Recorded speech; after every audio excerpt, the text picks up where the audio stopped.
And Dan, thank you. And welcome everybody to Atlanta, Georgia. This is the Georgia Dome for the 11th time home to the SEC Basketball Tournament Championship. The #1 team in the country, the veteran Gators, who have worked 4 years for a game like this. Set to square off with the Kitty Cats of Kentucky, whose freshmen have grown up the past 3 days. Florida and Kentucky for the SEC Tournament title is next. We got style, yeah, we got faith, and I believe there'll be better days. We might die, but never fade, taking it on to the other side. Frazier for the lead. Got it! I will survive! Wilbekin straight over Moore. Big shot. Young with a slam. That was crazy good. We keep it on, we keep it on.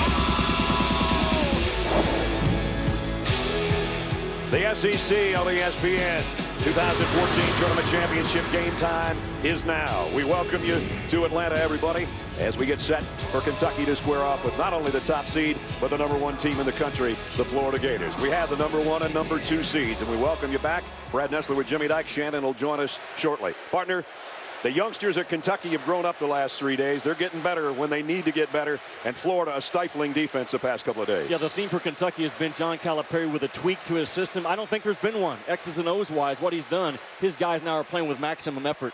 You can't coach ball if you're having to coach effort, and John Calipari the last 2 days has concentrated on how hard his guys have played. What about Florida? If you're going to take down the nation's best team, and I thoroughly am convinced that they are, you must fight your guts out for the next 2 hours. This will be a test for Kentucky. There are no weaknesses so far out of this Florida team. What's the blueprint to take them down? We still don't know on Selection Sunday. We'll see if Kentucky can take them down. They haven't the previous 2 times in the regular season. Let's meet the starting lineups. Our PA announcer is John George. Good afternoon, ladies and gentlemen, and welcome to the Georgia Dome in Atlanta, Georgia for the 2014 SEC Men's Basketball Tournament and this championship game between the Kentucky Wildcats and the Florida Gators. Now it's time to introduce our starting lineups for our game. For Kentucky, at forward, a 6'9" freshman from Dallas, Texas, number 30, Julius Randle.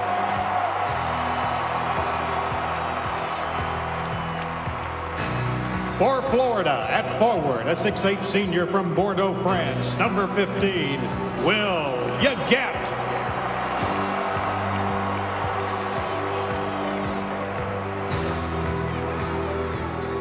For Kentucky, at center, a 7-foot freshman from Brooklyn, New York, number 44, Dakari Johnson.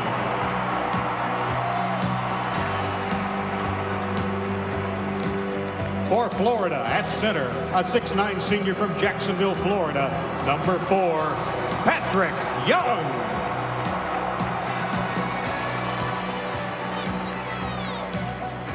For Kentucky, at guard, a 6'6" freshman from Rochester Hills, Michigan, number 1, James Young.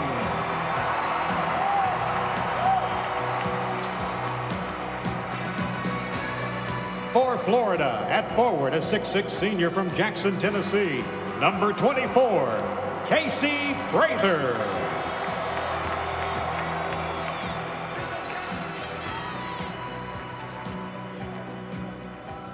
For Kentucky, at guard, a 6'6" freshman from Richmond, Texas, number 2, Aaron Harrison.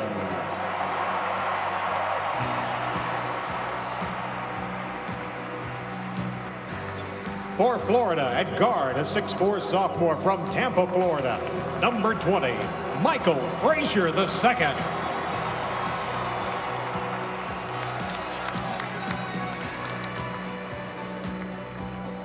For Kentucky, at guard, a 6'6" freshman from Richmond, Texas, number 5, Andrew Harrison.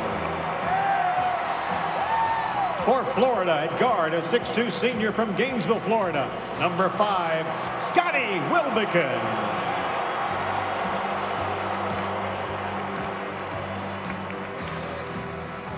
The head coach for the Kentucky Wildcats, Coach John Calipari. And for the Florida Gators, Coach Billy Donovan.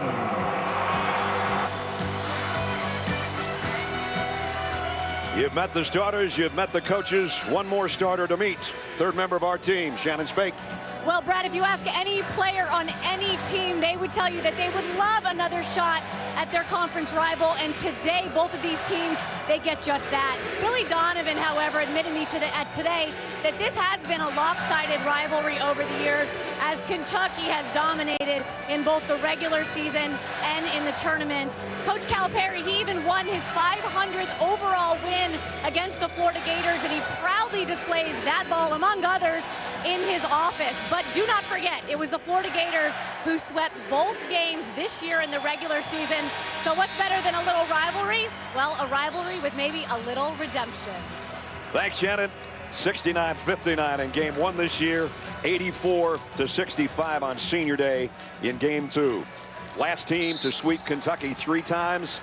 You got to go back to 1979, Tennessee. Well, we've been here since Wednesday, partner.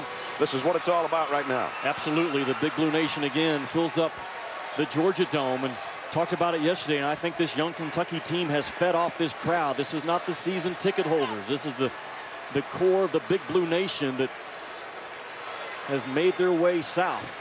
And they're trying to take down the nation's best team. Brad, remember the last 2 times these two teams met last weekend, Kentucky at one point went on a 15-0 run. You know, Billy Donovan has showed his guys that part of the film. Ron Gruber, Doug Shouse, and Tony Green, who tipped it off for us, our officials. And Kentucky in the front court first.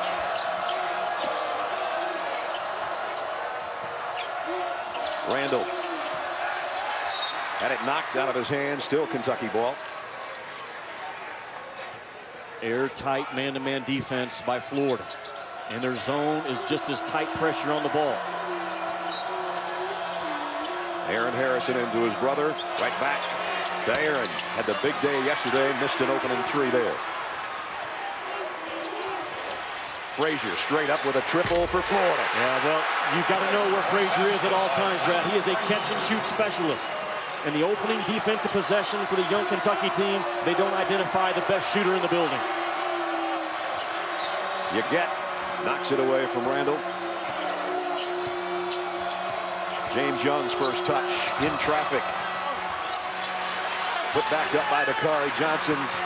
And no go for Kentucky that trip. Scotty Wilbekin. He's going to try a 3. In and out. Kept alive. And they'll reset. Well, Florida really alert, though, to start this game. They've already ran some drag screen action. They used very good shot fakes, making Kentucky work early at all 5 spots. Yaget's wide open for a triple. He's not a 3-point shooter. That's the shot Kentucky wants Florida to take, and Yaget didn't have the discipline to turn it down. Randall, he's going to try from long range. Way off. Both teams taking some uncharacteristic shots on the last couple of trips.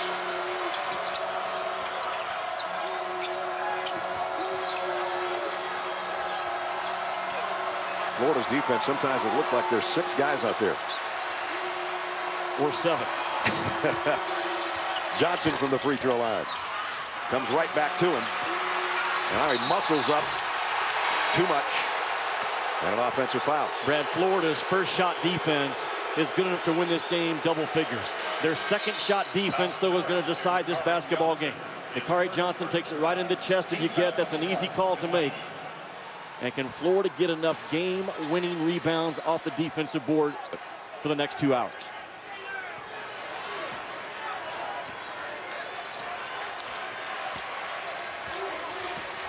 Today's game also available. ESPN 3 Surround. It's new, exclusive. And so is Michael Frazier's 3-pointer. ESPN 3, you've got unique camera angles, audio feeds, crowd cams in support of ESPN's biggest games, including the one we have right now that has Florida off to a 6-0 start on a couple of 3-pointers by Michael Frazier.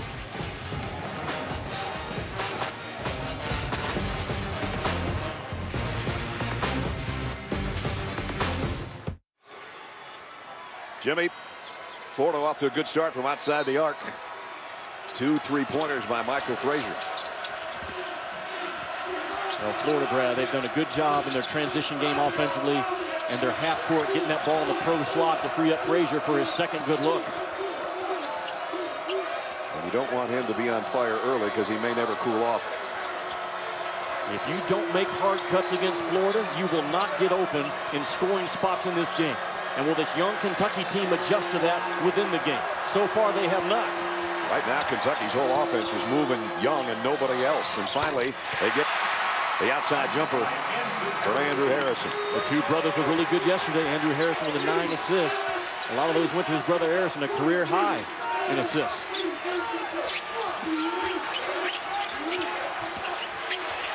Young is going to be fouled on the shot by Johnson, and that's 2 in a hurry on Dakari Johnson. Brad, I want to go back to Frazier's second three-point shot in this game.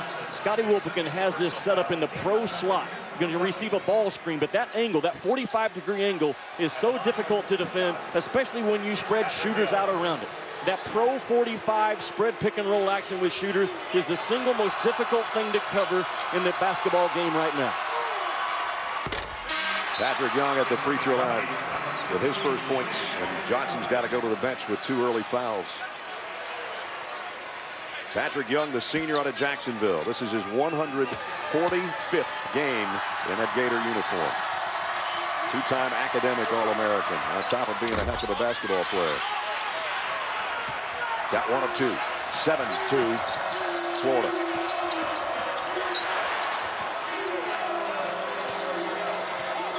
Brad, this Florida team, they cover each other up better than anyone else I've seen in the college game. They make a mistake, and the trust factor built in behind is at a high, high level. Young off balance, hits the deck as he hits the shot. You're going to have to probably make 3 or 4 guarded shots per half against this juggernaut defensive squad. Here's Prater, down low to Young. Young got his own miss, got rejected by Cauley-Stein, and it went off Kentucky. Florida will have the ball under their own basket. Brad, interesting. You see Patrick Young struggle to score off of an offensive putback. Florida is only making 48% from the field in terms of putback offense. That's not a high enough number. That thing needs to get 55% or above going in the NCAA tournament. So Randall sits and Young sits. 2 big guys off the floor for each team. But of course, Kentucky can bring in Cauley-Stein, who's actually taller than Randall. Frazier got his man in the air, sets and fires, 3 for 3. Brad, you cannot lose your discipline if you're Harrison Gardner, a lethal shooter. He's going to ball fake you, stay on the floor, and make him do something off the bounce. Frazier yesterday did not make a 3-point shot till 9 minutes to go in the game to follow up your point about this guy getting off early. Frazier off of a tight curl. Wilbekin delivers it in perfect rhythm. The shot fake, the release, and the rotation, and the result.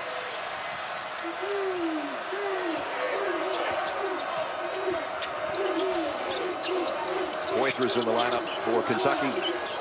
Young, who hit the last shot, is going to try to drive and lob to Cauley-Stein. Maybe that's the counter that Kentucky has for the pressure, making plays over the top of a smaller Florida ball club. That 3 won't go for Finney Smith. And here comes Kentucky with a chance to cut it to 1. They'll try from the free throw line. Second foul on Casey Hill. Timeout, 15:27 remaining in the first half. Top-ranked Gators off to a 3-point lead.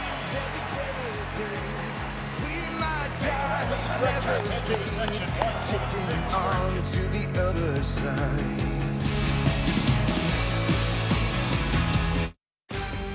ESPN's exclusive presentation of college basketball is brought to you by Dick's Sporting Goods. Every season starts at Dick's. And Progressive, comparing rates to help you save. Now that's Progressive. Willie Cauley-Stein with a slam dunk, one of the few guys that's not a freshman on this Kentucky team. 81% of the team total, first-year players, 5 freshman starters. Meanwhile, Florida, these guys have been together a long time, Jimmy. Well, played a lot of games together. Absolutely have, Brad. And this is what I think separates Florida from a lot of ball clubs across the country, even over the last few years. I'm not sure if Florida has a guaranteed pro in their starting 5. But you know what? They don't have one guy that's worried about being a pro. And that kind of sums up to me the Florida Gator team this year. 4 really cool seniors that are playing for wins and playing for defense and making winning plays. That's what they are consumed with. Harrison at the free throw line. Andrew Harrison, that is. 76% free throw shooter. Ripped them both. 1-point game. 1-3-1 by Kentucky, and it's a long 1-3-1 with 6'6" being the smallest up top with one of the Harrison twins. You must ball fake it, and you must punch gaps when you have an opportunity. There's a gap. Wilbekin kicks it back out to Hill. They want to get it to Frazier and see if he can keep the hot hand going. Wilbekin wide open. Doesn't miss too many of those. Cauley-Stein with a rebound. I think John Calipari likes what he saw out of his first 1-3-1 look. Kentucky for the lead. Nope. You get on the rebound. Frazier's going to pull up and take it. Heat check, and he knows he's on fire. Well, and that's on Kentucky right now. You know that Frazier is one of the best three-point shooters in all of college ball, and you're letting him get loose in transition. Your pickup point must be a step or two higher against a guy this good.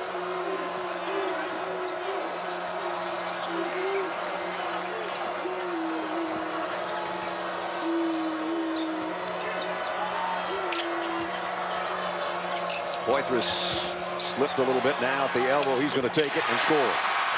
A key guy off the bench for John Calipari, not only today, but starting next weekend. Brad, he has to be that 8, 9 point, 4 or 5 rebound guy every time. Finney Smith, nice dish to Yeget. And tied up by Poitras. Good plays on both ends by Alex Poitras, the sophomore out of Clarksville, Tennessee.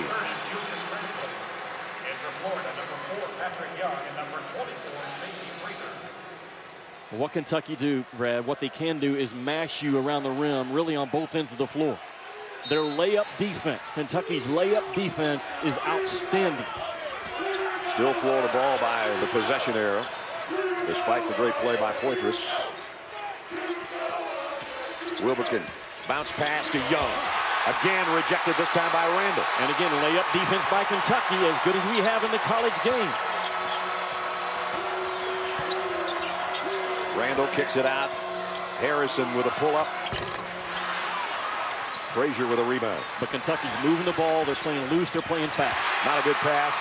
Maybe it would have been if you didn't have the long arms of Cauley-Stein in the way. Frazier has another rebound. Wilbekin. Prather up and under. The read by Wilbekin in traffic to slow himself down and wait for the cutter to get to the rim. Had he punched it and gone to another gear, Brad, he gets the passing spot before the cutter is at the rim. Very smart play by Wilbekin. 7 minutes in, Florida by 4.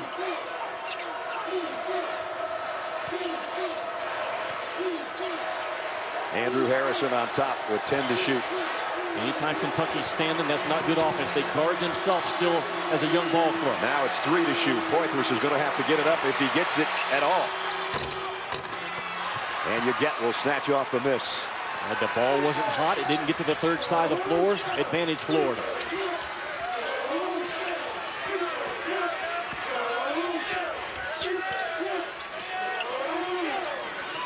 Well, they get Frazier a touch. There it is, but he's going to take it anyway. Wow, he almost hit it. Harrison to Harrison. Aaron on the drive, drew the foul. Partner, it's not easy to get transition points against the Florida Gators. Their transition defense this year, they only give up 8.8 points per game in transition. And Kentucky has to get all 8, 9, or 10 of those they can in this ball game. Here's a guy that was red hot early yesterday in the win over Georgia. Had 22 points on the afternoon. Aaron Harrison. Little better free throw shooter than his brother, in fact. 79% for him. And he knocks it down.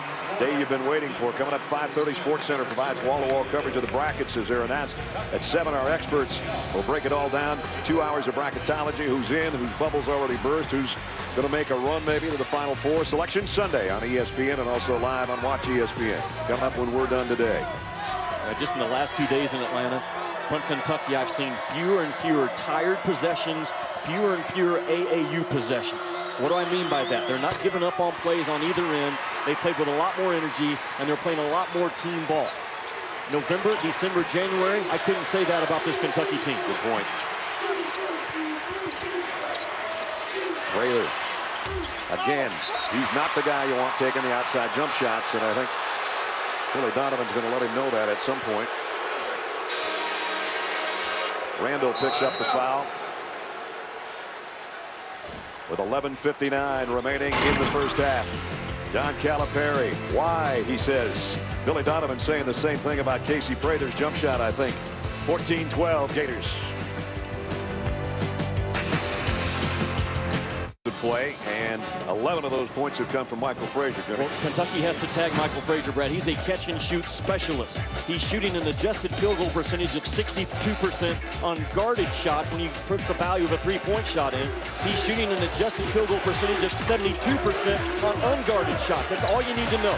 Now, that made jump shot that he took off the bounce, that's only his 24th jump shot this year off the bounce. He's a catch-and-shoot guy. Kentucky has to tag him, caboose him, hot hand him on the catch, and force him to do something off the bounce in this ball game. The two-pointer that he hit, he took one dribble and a ball fake, a shot fake to get his man in the air, so he doesn't do a lot of dribbling. Not at all. That's not his game. He is a specialist, and that will be his next level of development in the offseason with Billy Donovan and his staff. So Florida will have it under their own basket. Right now it's Young, Casey Hill, Casey Prather, Michael Frazier, and the guy bringing it in, Finney Smith. So Scotty Wilbekin on the bench right now. Patrick Young up off the window. Well, the power and strength and quickness of Patrick Young. I'll tell you what, Patrick Young has average hands. He has an average touch, but he has a phenomenal will to win and an attitude. Phenomenal. Here he is defensively on Randall. And foul is on Patrick Young. Patrick Young told me yesterday before the ball game, so I'm a senior, been to 3 straight Elite Eights. I'm going to play this tournament like a walk-on freshman trying to earn a scholarship. Think about that statement from Patrick Young. He gets it. He's been fun to watch develop over the 4 years we've done their games, that's for sure. And quick delay here for James Young. Tying those shoes you like. Yeah, I love those shoes. Actually don't. That's not the right color blue. At any rate.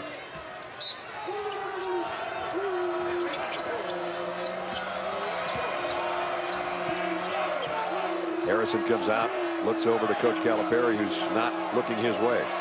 Since he better set the play himself. Brad, you can hear a good defensive team, and you also can hear a bad defensive team. You can hear Florida pointing and talking. One of the reasons why they're special. Randall from the free throw line. John Calipari 2 weeks ago challenged Julius Randle to start being more of a playmaker around the elbow area and not just flat out bully people for 2 hours. Young spins on Cauley-Stein, and they're going to say that he wrapped him around with the elbow. And that's going to be a second foul in the last minute or so, and he's going to have to come out. That changes the complexion of things. Absolutely it does, Brad, because Florida does not have a lot of depth in their front line, and that's what I'm talking about with Julius Randle. Faces up, doesn't just try to bully through Patrick Young, and becomes a playmaker and a shot taker from 15 feet. Will Yeget came in for Patrick Young, but again, that takes away the muscle underneath for Florida's defense. Well, don't you pound it inside right now if you're Kentucky? Absolutely you do. Let's see if that's their thought pattern.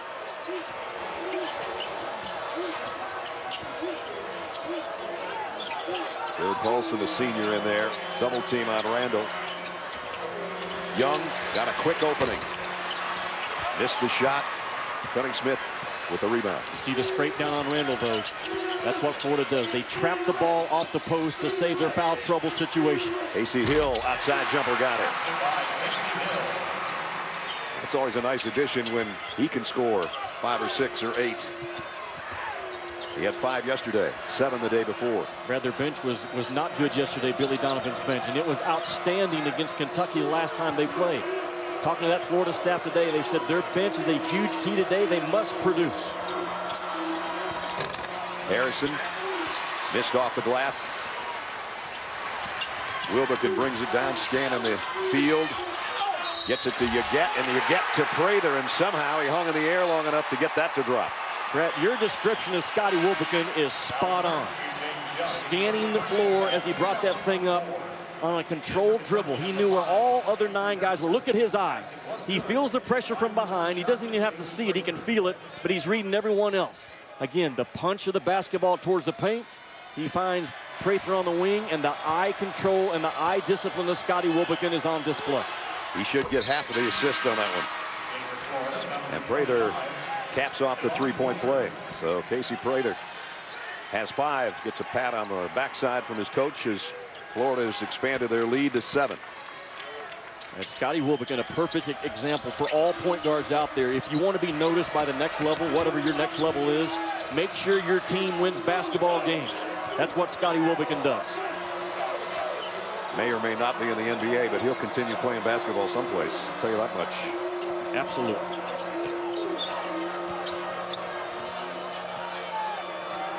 Again, Kentucky content to not start their offense till about 15 seconds. Here's Randall, and Randall let it slip.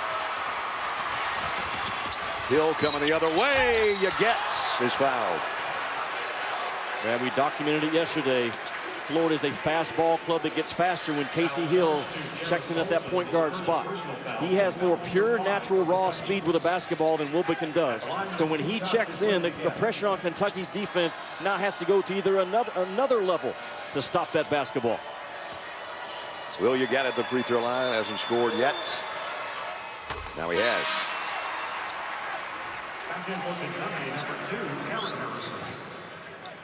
Another one of the seniors, Will Yeget, 6'8", out of Bordeaux, France.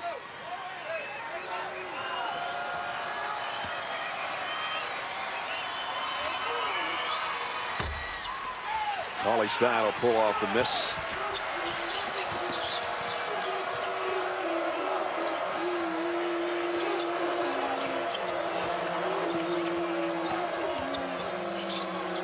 Cauley-Stein takes it up and in. A great play by Willie Cauley-Stein. It's hard to get anything good off of ball screen action against Florida because they own ball screen action and they cover it up well. Wilbekin, long 3. Yes. A lot of people don't agree with me when I say Scotty Wilbekin's the best point guard in the country, but the facts back it up. And he just tied up the dribble. Possession arrow will keep it in Kentucky's end of the court, but great play on defense after knocking down a 3 on the other end. Brad, he sticks the 3, and as the ball comes out of the net, he's already thinking defense. Casey Hill now becomes the point guard, and Wilbekin, now a trusted 3-point shooter, sticks it nothing but rim. But as soon as it went through the net, he's back in his stance, his hands around the basketball, play on.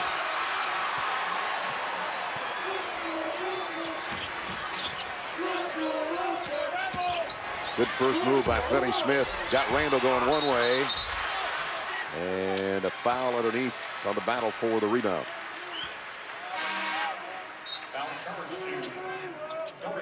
That's going to be Finney Smith's first. Marcus Lee's going to check in for Kentucky. And Cauley-Stein will get a rest.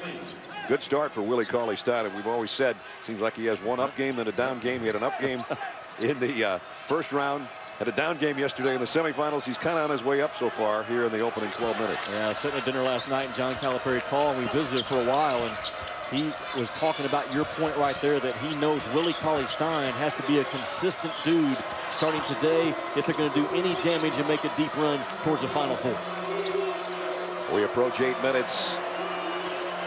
Florida by 9. Gators on a 7-0 run to get to this point, their largest lead. And again, a whistle underneath. It might be Marcus Lee. maybe set an illegal screen or a moving screen. And Brad, I think he got his feet outside of his shoulder area, and contact was initiated, and that's on the screen. And you see him back on defense, and you also see that Chris Walker's in the lineup for Florida for the first time.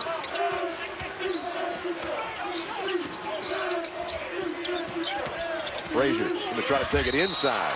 We were talking about him not being a guy that puts it on the floor too often. Now he's on the floor and hopefully not hurt. Boy, his teammates are staying right there with him. That doesn't look too good. And a terrible landing after he drove to the basket. I know Dave Werner, the trainer, is going to be out there and already is. And Coach Billy Donovan will be with Shannon right now. Billy's more worried about his star outside shooter.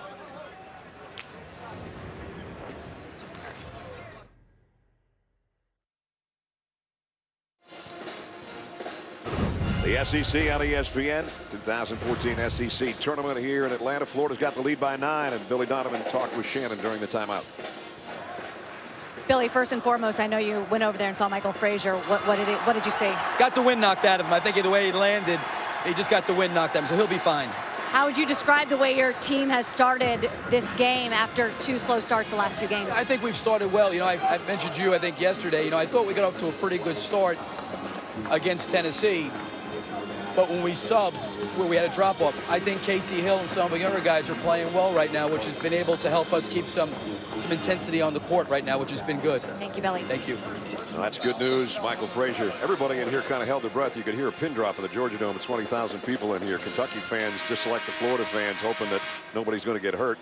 Bad landing almost on the head of Andrew Harrison. And there you see, we thought for a second might have been his shoulder, but just had the wind knocked out of him. And he's okay, and that's great. Off to a good start. 11 points and 3 threes already. Where the perception of the SEC is in basketball not strong, and Mike Slive not happy last year when this league only got 3 teams in. It looks like that's what's going to happen again. But think about this: if Florida wins the national championship this year, like they very well could, this league will have produced 4 out of the past 9 national champions. That ain't bad. That ain't bad. Let's see if Kentucky can get on the scoreboard. We hit a lull here in the scoring, stuck on a 9-point Florida lead. Poitras, he just kind of hop, skipped, and jumped his way into Finney Smith and scored, and he's got a chance for a 3-point play. John Calipari knows right now with Patrick Young on the bench that he has to play power basketball, smash mouth basketball, move it, hit the elbow, and attack. Go right through Chris Walker, challenge this guy, and see, is he ready? Is he ready defensively to hold up in a game like this? Remember, Walker only got eligible in February. Billy Donovan knows he's going to have him in the NCAA tournament. 3-point play for Alex Poitras. And so not only did Kentucky score that trip, they cut into that lead by 3. Sliced it down to 6. And now Wilbekin and company going to work with Frazier on the bench. Kentucky switching the ball screen action of Florida. They honest guard and they trust one another, Brad, at all 5 spots to do it.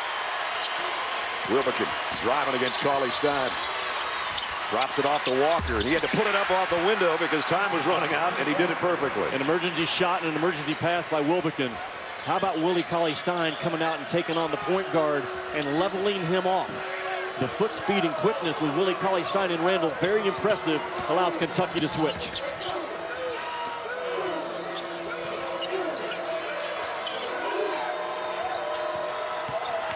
Young on a runner. Couldn't get it to drop. Tipped rebound to Wilbekin. Coming down 1-on-3, gives it off. Devon Walker for 3. Chris Walker the rebound. And he's roughed up as he tried to get it back up on the window. He'll go to the free throw line. Well, the journey to Nashville starts on Monday. You can see every team get seated in the women's bracket. Then stick around as we interview the key players and coaches as they react to their road to the championship. Women's selection special Monday at 7 on ESPN and continue at 8 on ESPNU. I will be in West Lafayette, Indiana for the first and second round of the women's NCAA championship this year. Purdue. Yeah. We don't know who's in it. That's how we have to have the show. Right. I'll call you if you're not watching, let you know who's in my bracket. I appreciate that, pal. Chris Walker The freshman that Jimmy talked about a couple of minutes ago misses a free throw, but it goes over Cauley-Stein, and Prather got it up and in. Right now, Brad, Florida getting about 50% of their misses off the offensive glass. Kentucky only 25. That's a flip-flop of what normally happens. Watch out now. A steal. Prather got fouled. The steal came from Wilbekin on the pressure of Florida's defense. And they've got a double-digit lead, and they're looking to add to it. Partner, when Florida scores at the rim with a big, and I'm going to consider Prather a big this time. When they score at the rim, the press gets immediately hot. And watch what happens. No hard checkout. And there's the score at the rim, and the press gets hot. Boom, the first big steps up. They take away your vision. We saw it happen yesterday in this tournament as well from Florida. Casey Prather's got 7 points. Chance for some more here.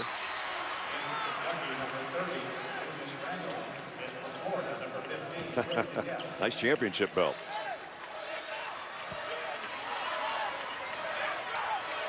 That'll make Ric Flair proud. It would.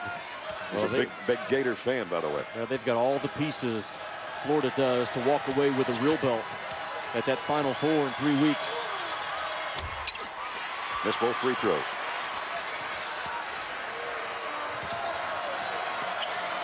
Six-minute mark.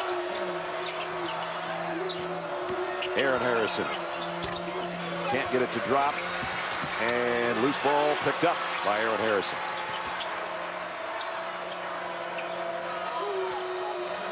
Now brother Andrew at the points. Randall thought about a three. Well, good job by Finney-Smith to get on the left side of Randall, taking away his strength. Cauley-Stein draws a crowd. Pull-up jumper by Aaron Harrison. Brett, I'm going to say that's either the second or third guarded shot that Kentucky's had to make in this half. I said they have to make 3 or 4 per half. Right now, they're tracking that number.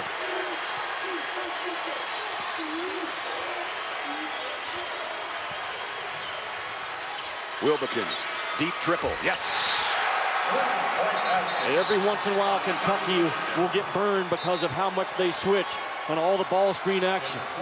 Randall was in perfect position with his feet. He was not in perfect position with his mind or his hand challenging the shot, because Randall has his feet outside that three-point line. But Wilbekin, I'm telling you, he's got a lot of rise now, a lot of pop into his jump shot. That's what you call holding your follow-through for about 6 more seconds after it went through. You saw where his shot elbow was, Brad, when he finished. It was at eye level or higher.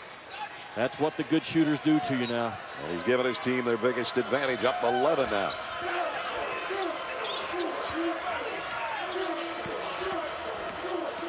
Andrew Harrison breaks the pressure, got it down to Poitras, who mishandled it. I'm telling you, Florida gives you nothing on the back end of the press. It's amazing how hard they can press you and still protect the rim. Underhand dish inside. Walker missed once, doesn't miss the second time.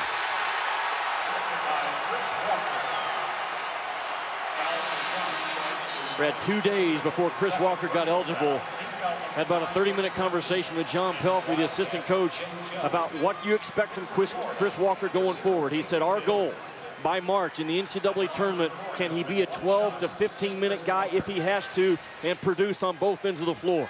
We're starting to check yes on that question. Only played 5 minutes yesterday, but he's had a great start here today, looking for point number 5 already.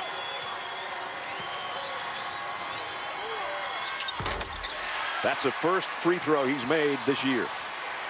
Limited play, obviously. Right. But he was 0 for 3 coming in, and now he's 1 for 2 today. In fact, that's a career high in points right now for Chris Walker with 5. Nice move by Young, and he will have a chance for a three-point play. And just when I talked about how terrific Florida is on the back end of their press, what does Kentucky do, Brad? They get to the middle third of the floor in their press breaker, and then you can reverse the ball to the far side and get a baseline attack, but it's not easy to do.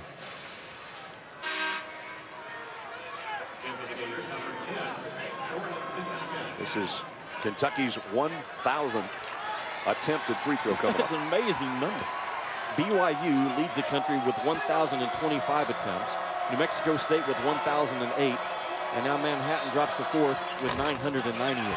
Those other 2 teams have played one more game, I think, though, haven't they? They have. But you know what? That's John Calipari at his core as a coach, Brad. free throw attempts and rim shots. That's what he wants out of his offense. Unguarded shots from 15 feet.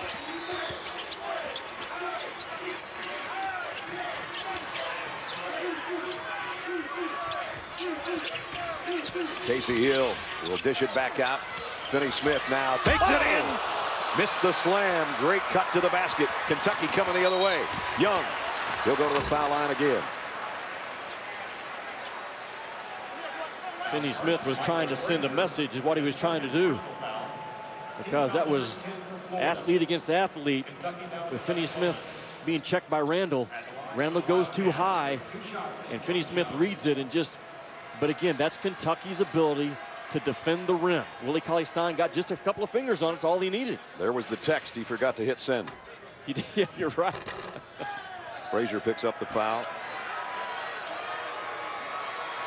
And Young at the free throw line.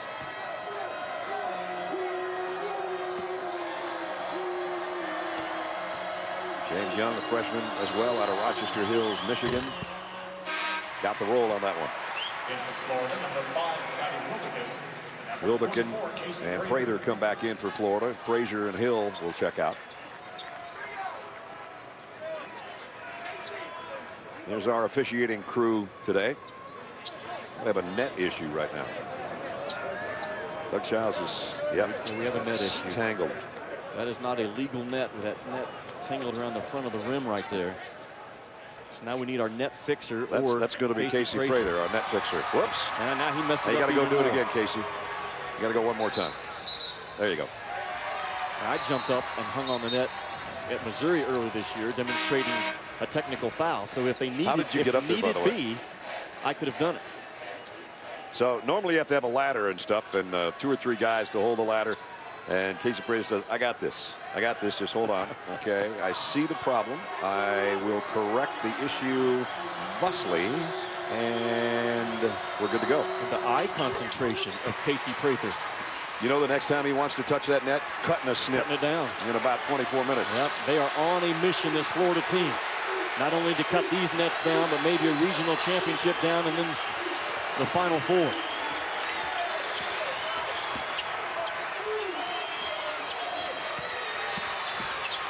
Walker threw it right between the legs of Will Yeguet. Florida turnover. They haven't done much wrong, though. They lead by 10, 35-25, 3:42 to go. John Calipari is going to talk to Shannon when we come back.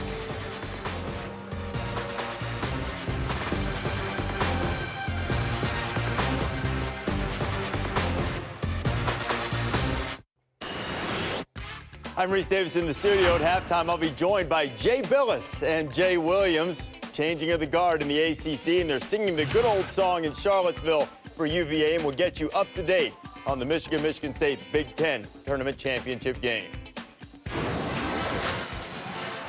All right, Reese, thanks. Congratulations, Jay Billis, for predicting the Virginia win in the ACC. Florida here by 10.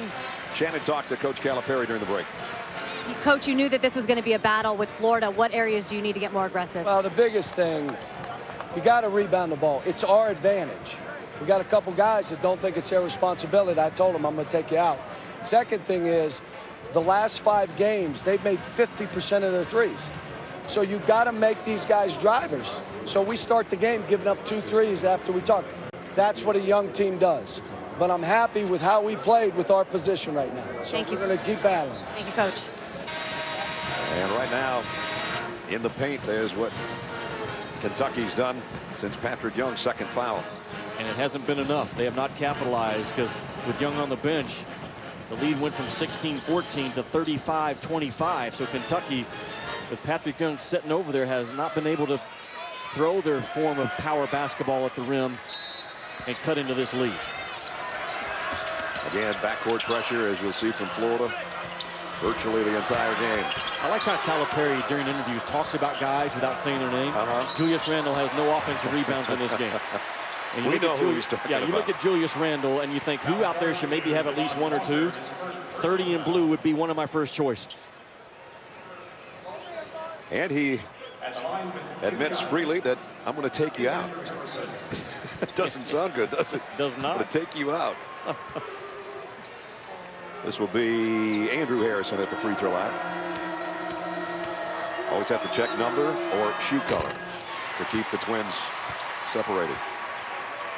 Brad, you've heard me say it before, but quiet guys kill you. They kill you. And the Harrison twins, really this whole entire Kentucky team, they were quiet guys. November, December, January, they were stuck on quiet. And that's not good for a basketball team. Now they're starting to talk. Now they're starting to be more vocal. It's amazing. The energy level, the effort level has followed right behind their own voice. And just as you say that, the Kentucky crowd turns up the volume a little bit as well. Foul on the drive will be on Young, and that's 2 on James Young now. So both teams have got some issues with 2 fouls on key players, and we still have 3:23 remaining in the half. Be interesting to see if he brings Calipari, that is, James Young, out with that second foul. He doesn't want a cheap third one on one of those better outside shooters. And Prater gets the first, and Young does go to the bench. Now 30 for 30, Requiem for the Big East explores a meteoric rise of the Big East Conference, becoming one of the most successful college sports leagues in America. 30 for 30, Requiem for the Big East, presented by Infinity, coming up tonight at 9 o'clock. Casey Prater got both, and he has 9 points.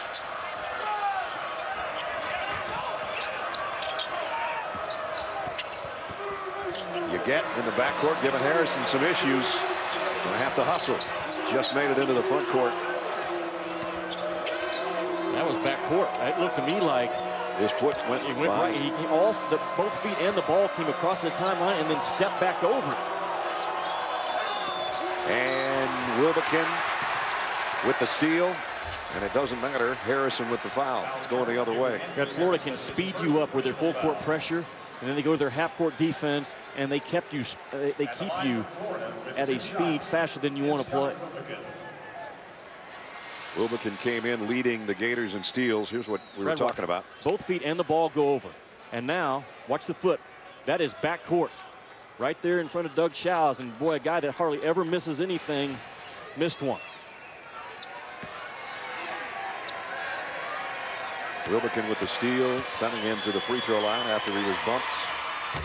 And rims out the free throw. He had 14 points yesterday.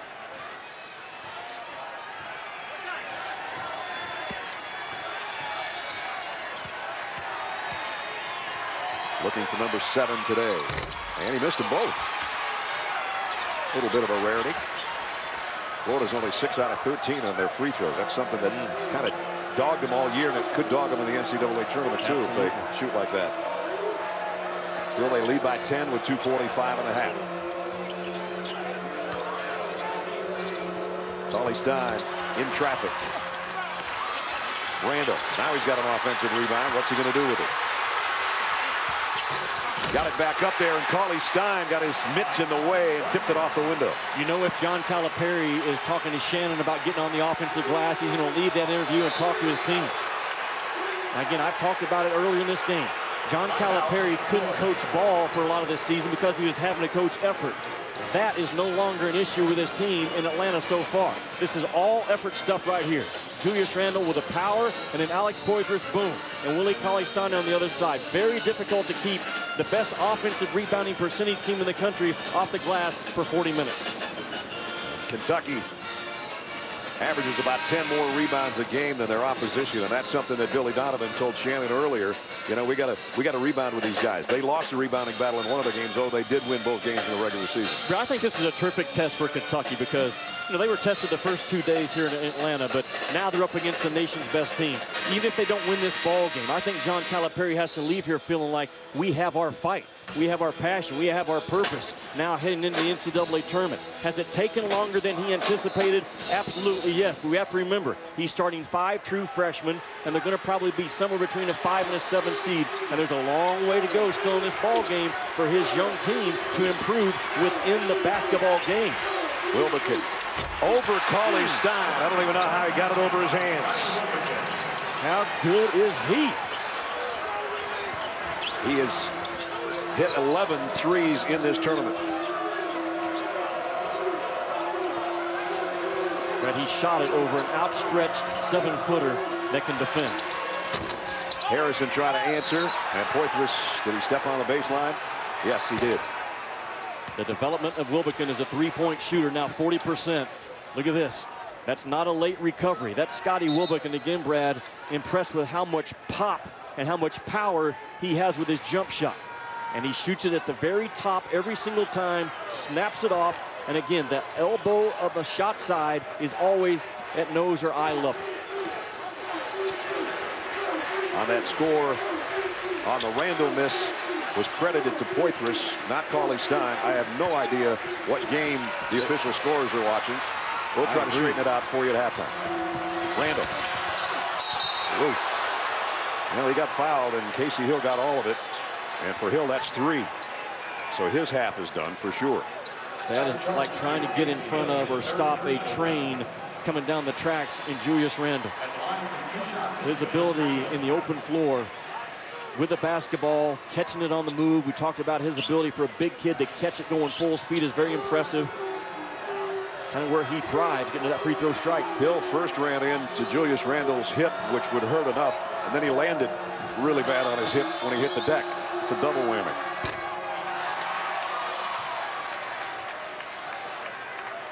That's interesting. Julius Randle, he's just average as a true post-up player. Actually shooting 39%, 0.8 points per play is Randle. That's not good. He's also just average as an ISO guy one-on-one at 35%. Where he thrives is shooting 62% on offensive putbacks and also 62% in transition. Here's the reason why. Those first 2 areas, you can double team him and put him in a crowd. You can't double team him and take him away in putbacks and transition basketball. And we're going to get another opportunity to get it in the hands of Randall or somebody, thanks to Cauley-Stein getting the rebound off the missed free throw. Look at Florida try to down the action. Even in their zone, they will ice and down the ball on the outer third of the floor.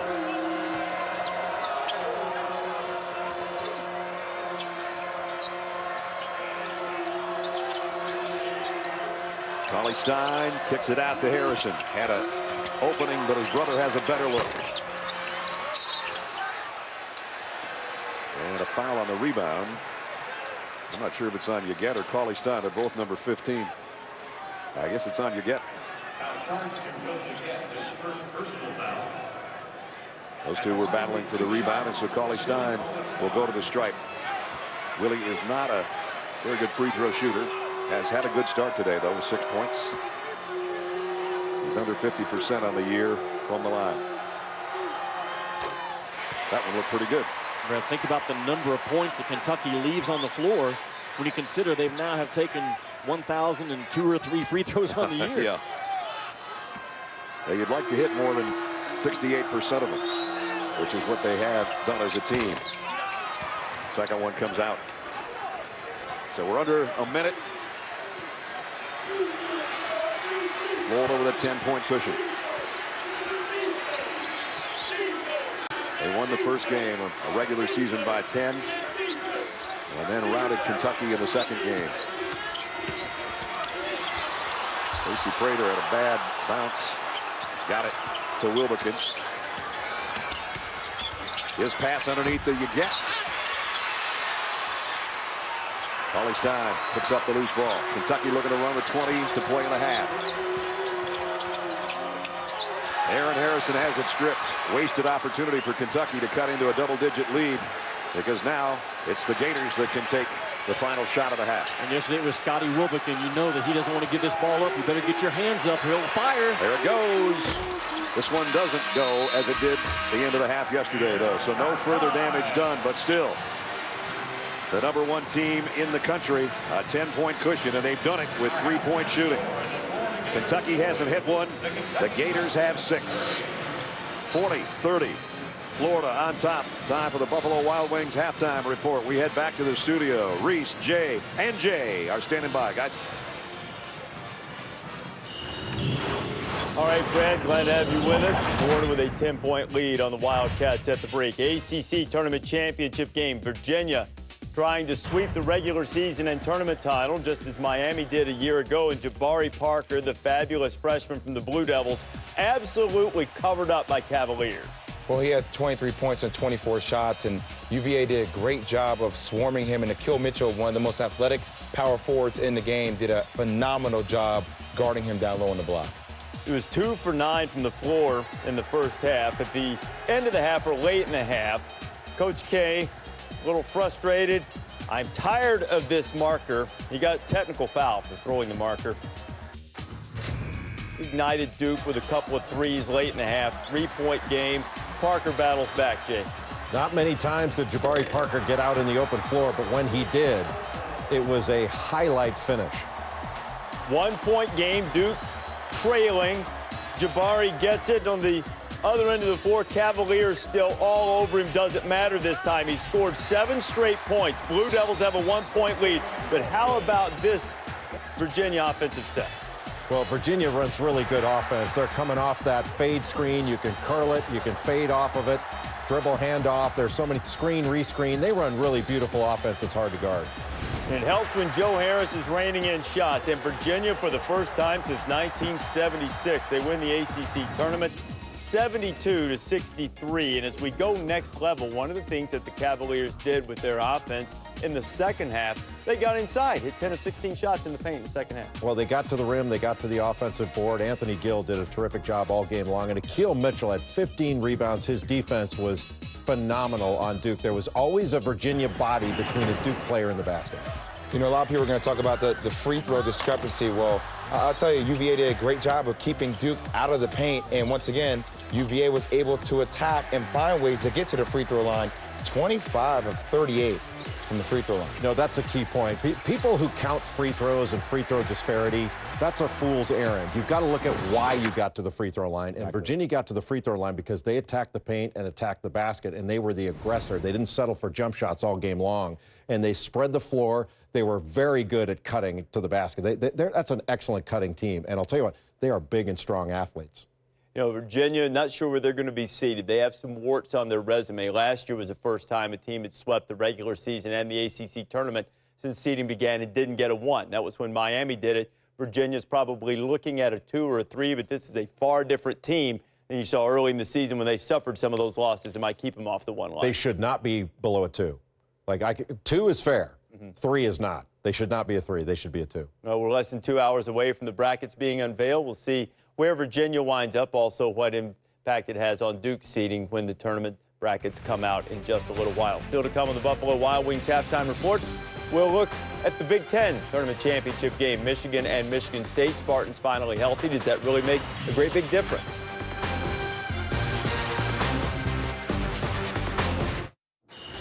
Welcome back to the Buffalo Wild Wings halftime report. Big Ten championship game probably carries a little bit more than, well, it'd be nice if we won, but we're looking ahead to the tournament. Tom Izzo and the Spartans have lost both regular season games to the Wolverines, but they haven't played with their full deck in either game, had injuries, but this time, no excuses. But the result in the early on has been different. Gary Harris, the steal and the dunk, 9-point lead for Sparty. And Harris comes up with another turnover. Keith Appling ahead of the field. Double-figure lead at that point.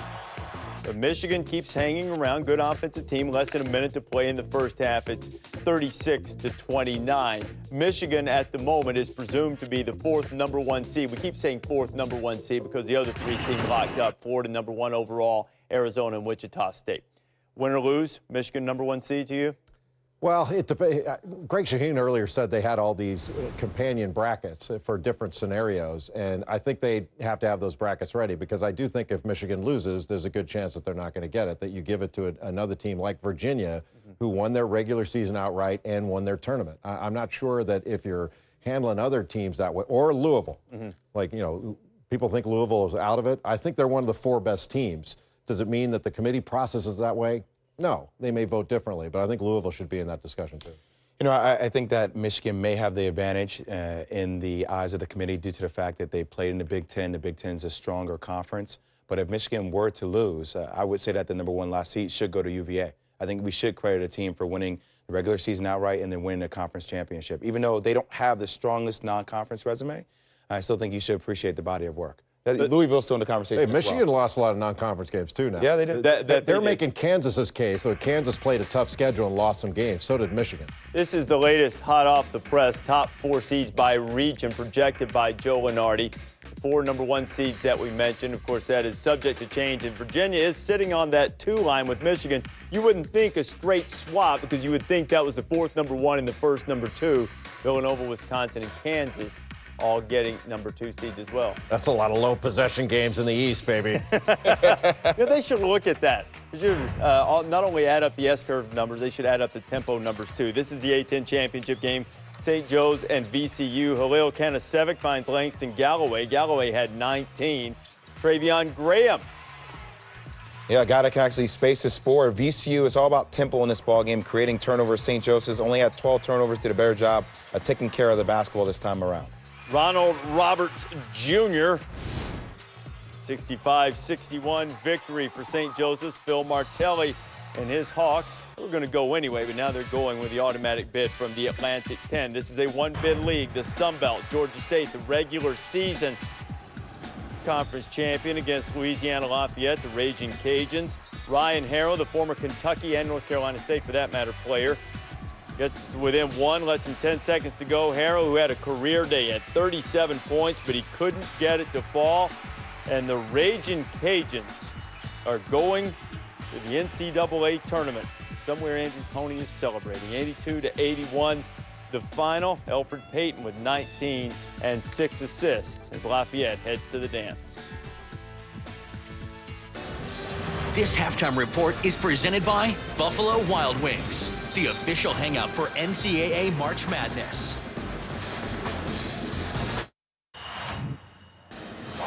This halftime report is presented by Buffalo Wild Wings, the official hangout for NCAA March Madness. It's Selection Sunday. Bracketology will break down the entire field, take you through it, what upsets to look for, which players can make a difference in each region, 7 o'clock Eastern time. It follows Sports Center. Be with us right after the SEC Championship game, and we'll get you ready for everything as the brackets are unveiled. Lunardi's last 4, first 4, pretty much staying the same. BYU, Southern Mississippi right on the cut line. We'll see if Joey Brackets is right again. All right, second half in Florida and Kentucky coming up. What adjustments do you expect to see from the Wildcats? Well, I think Michigan. Oh, you talking? I'm sorry. Yeah. Think about Michigan. Yeah, Florida, Kentucky. Michigan. I would say for Florida, Kentucky, I think that Kentucky has to continue to try to pound the offensive glass, and they need to do a better job of containing three-point shooters in the perimeter. So if that's just staying home or trying to get over the top of the screen and fight, that makes that extra effort. Yeah, the easy baskets, and they're going to have to grab defensive rebounds and get out and run. That means the guards are going to have to go and rebound where they can take it themselves, because if they're not playing ahead of Florida's defense, if it's a 5-on-5 game on their offensive end, they're not going to win. Gators going to be the number 1 overall seed. Can they complete the sweep in the SEC, the perfect regular season, the tournament championship, the SEC Player of the Year, Scotty Wilbekin knocking down the shots. Second half coming from Atlanta.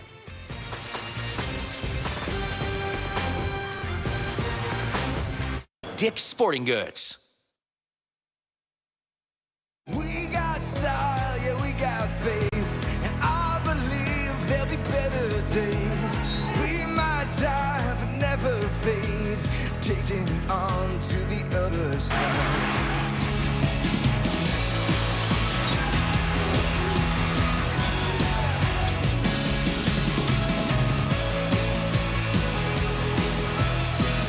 The SEC on ESPN, down to 1/2 to determine the Southeastern Conference basketball champion. Back here at the Georgia Dome, Brad Nessler and Jimmy Dykes, Shannon Spakes along with us as well. 40-30, our halftime score. Partner, you and I were talking over here without the headsets on, and we said Kentucky's not playing that bad. They're just playing a better team right now. Well, they absolutely are. It's the best team in the country. Talking about the Florida Gators. Very impressed, Brad, with what Florida was able to do without Patrick Young. He only played 6 minutes, but how this game gets started. Florida in the pro slot pick and roll action. They get Michael Frazier freed up for a good look early, and now from that point on, the rim looks really big to Michael Frazier, and that's a problem because he's lethal from the three-point line.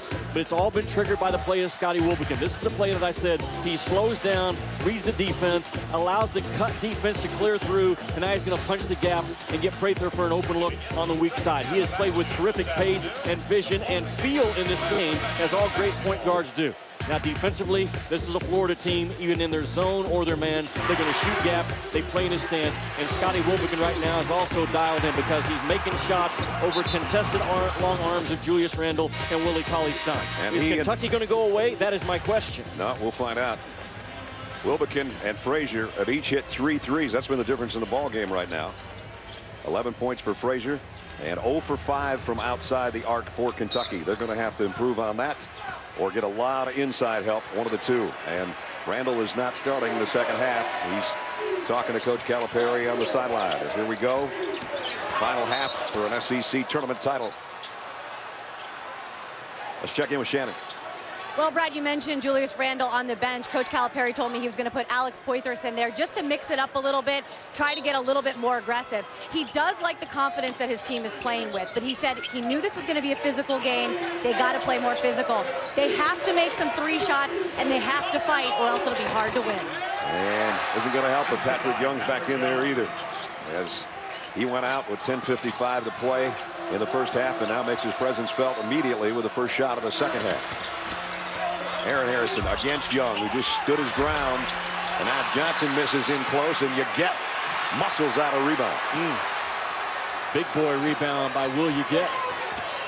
Frazier, pull up 3. Got it. Nope, up the front of the rim. Looked like it was falling through. It was falling down. No, absolutely it did. And a walk. Wasted opportunity again for Kentucky. Even after a mistake, though, in this tournament, John Calipari not near as demonstrative on the sidelines with his guys, Brad. This time he gets Young's attention, calls him over, just talks to him, pats him on the backside, we go back to play. Again, I talked about it yesterday. His body language has also changed in the last week or so as the head coach. Young hit his last shot, squares up on Johnson. Going to try to take it in again. Got it again. And the lead's growing instead of going the other way for Kentucky right now. In fact, it's the biggest of the day, up 14. Uguette picks up his second foul. Yeah, watch Patrick Young use his body. He sweeps, drives, sticks that pivot foot, and his best shot still, even off the move towards the rim, is to his left shoulder with a right jump hook. Now, he can also go left jump hook on you, but at his core, he's still a right jump hook guy, even on the move.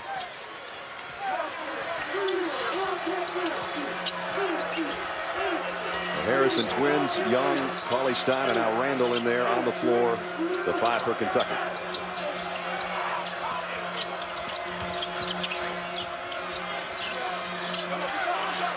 And now the twins arguing about who's going to take it. Sure, that's not the first time they've argued in their years. And a steal again. Kentucky, another turnover. Prather, 3-on-2. He's going to take it himself. Kentucky with Cauley-Stein on a lob. That's one of the few times Kentucky's given up points in transition. That in this tournament, the late clock pressure release for John Calipari has been Julius Randle up top with the basketball, and he gets it and lowers his head and goes. Florida right on top of it. They knew that's what Kentucky was going to do. They were sitting in the gap waiting on it, and Randle took the ball right into the gap.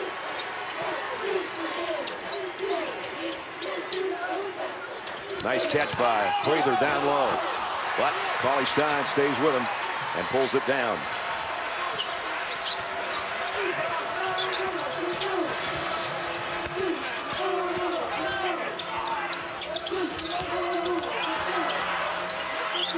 Randle, 3-pointer won't go. Florida give that shot up all day.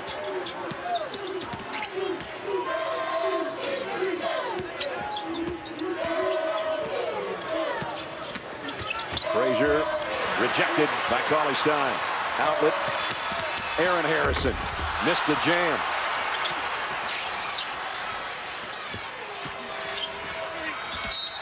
And Young's going to be fouled on the inside.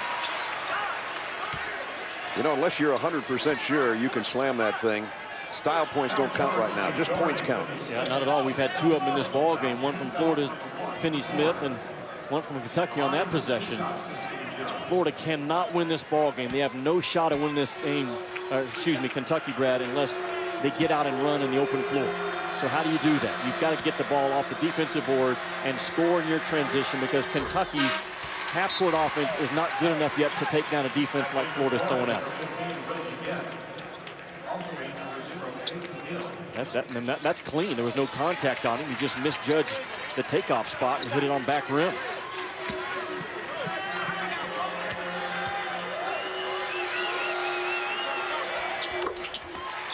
James Young, both free throws. He's got 8.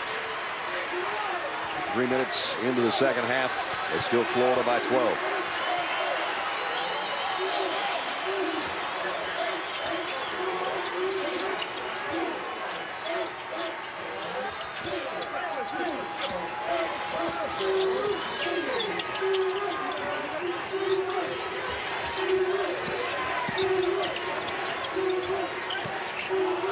You get over Cauley-Stein.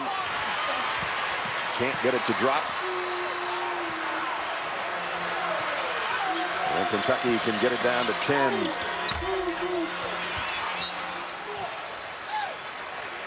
Again, they're having trouble with their offense. They've got 1 field goal and 2 free throws in the opening nearly 4 minutes of this half. I like the aggressive push by Andrew Harrison. Again, run that ball up the floor before Florida can get their defense set, but he had a kick out to his brother on the wing that he didn't see.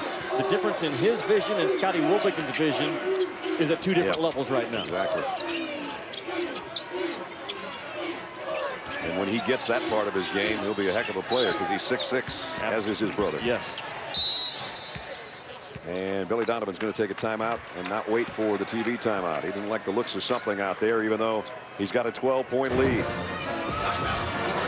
John Calipari's Wildcats trying to stop the #1 team in the country, but they are 12 points shy right now.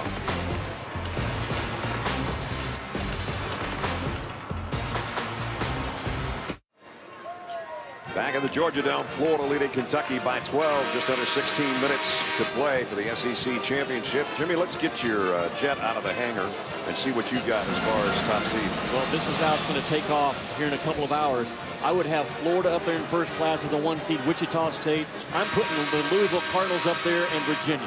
Now, this is just based upon what I see when I watch basketball and I break down the numbers. The bottom line for those 4 teams up there, Brad, to me, I have complete trust and confidence in how the perimeter defense is going to fight you from those 4 ball clubs. If you don't have that set in your team, you are not going to advance deep in this NCAA tournament. And that's why Florida, Wichita State, Louisville, and Virginia, for me, it's my jet. I can put up there who I want. Those are the 4 teams I say, go ahead, store your luggage, fasten the seatbelt. We're going to take off in a couple of hours. Wilbekin had that 3 halfway down, and it came out on him, and Patrick Young trying to put it back is fouled by James Young. Timeout with Florida up 12.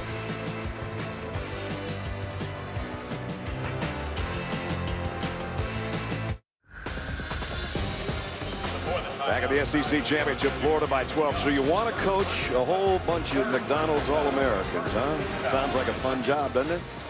Here's John Calipari as those guys came walking by him on the way to that timeout, and it gets better. Actually, it gets worse. Oh, boy. Well, we have to remember he's starting 5 true freshmen. They're in the SEC championship game. How'd that huddle go, Shannon? Yeah, the last 2 huddles for the Wildcats have been all about rebounding. In that last huddle, Coach Calipari specifically looked at Julius Randle and just asked him, why didn't you get the rebound? He certainly addressed the missed shots, but it's been all about the rebound. He said, listen, I'll make it easy for you. Just rebound the ball. Simplify things. Right now, his team is down 13. Their first 7 trips of this half, 1 for 6 from the floor, and 2 turnovers.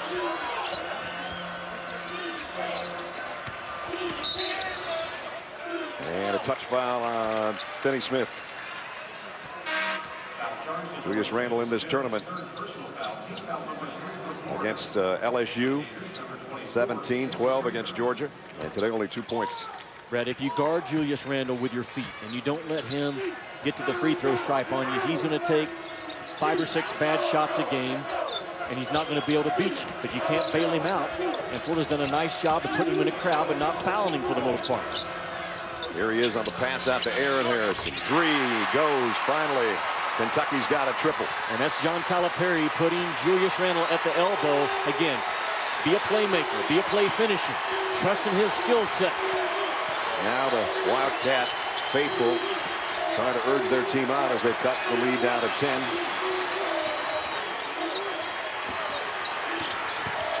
Casey Hill. Ball never got to the rim, so the shot clock's down to 8. Wilbekin trying to throw it outside and threw it away. One of the few mistakes by Scotty Wilbekin in this tournament, not just today. So now Kentucky and their crowd will come to full voice here as they've got an opportunity to get it down under double digits.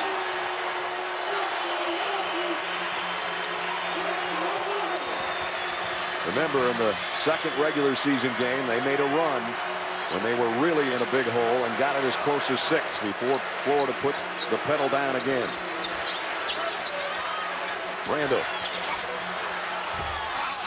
kind of lost the handle on it, I think, or made indecision between jamming it and just laying it in. And a great job by Florida not to bail him out and foul him. Finney Smith. So much for getting it down under double digits. They can put it on you in a hurry. Talking about the Florida Gators. They can go on a 6-7, 8-0 run, as good as anyone we have in the game.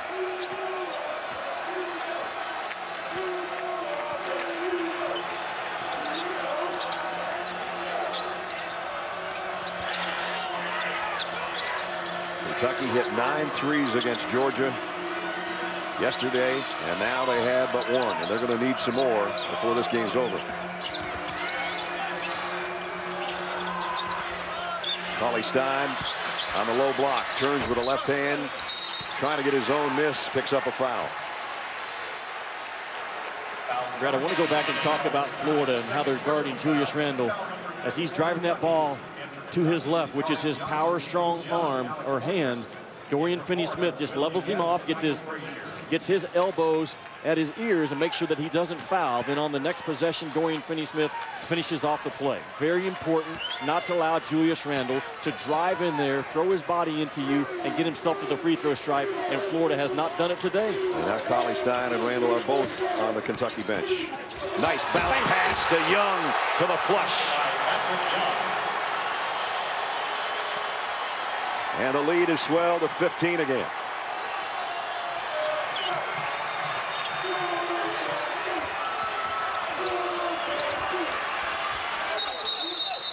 And possession area will keep it on Kentucky's end of the floor. Florida, so good, Brad. The pro slot, the 40, here it is again, that same 45-degree angle to the rim, and Patrick Young's going to come up. Now watch what happens. That is a lethal combination when you surround it with shooters, because Casey Hill can go right or left, and Patrick Young sets the screen and then makes a rim run. The pocket pass is there. Kentucky's late recovering, and Patrick Young says, I'll take the 2. And you could already see the look on Dakari Johnson's face as if to say, uh-oh, we know what's coming. Yep. And what a bounce pass right off a dribble one-handed by Casey Hill.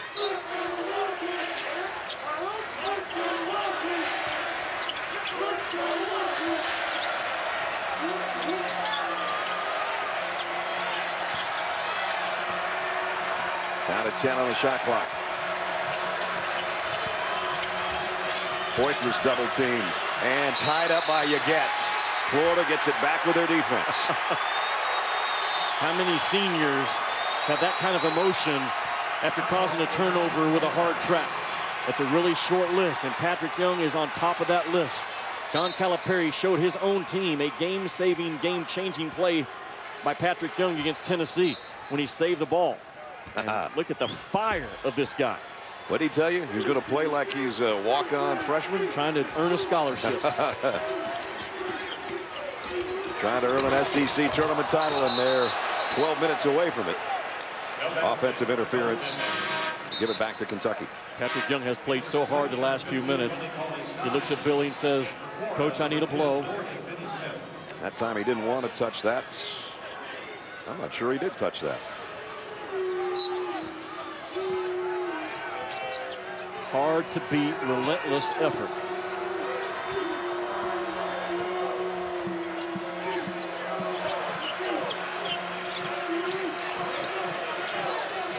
minutes to play. Kentucky, pretty soon they're going to have to hurry their offense up a little bit. They're going to run out of chances. Hill picks up the foul, and that's his 4th.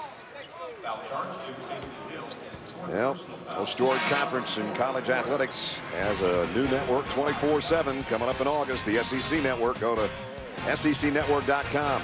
Demand the network from your TV provider today. Julius Randle on the inside, short on one. Wilbekin comes out with a loose ball rebound.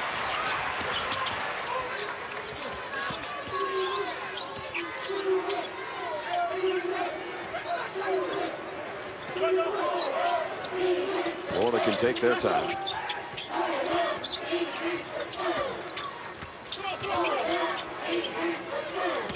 Prather trying to drive on Finney Smith. Got the pass. Do you get? And then it got swatted out of there by Kentucky. This time they do hurry up their offense, and it'll send Andrew Harrison to the free throw line after this timeout. 11:25 remaining. Those Florida seniors, those 4 starters looking for an SEC tournament crown. They're 11:25 away from it right now.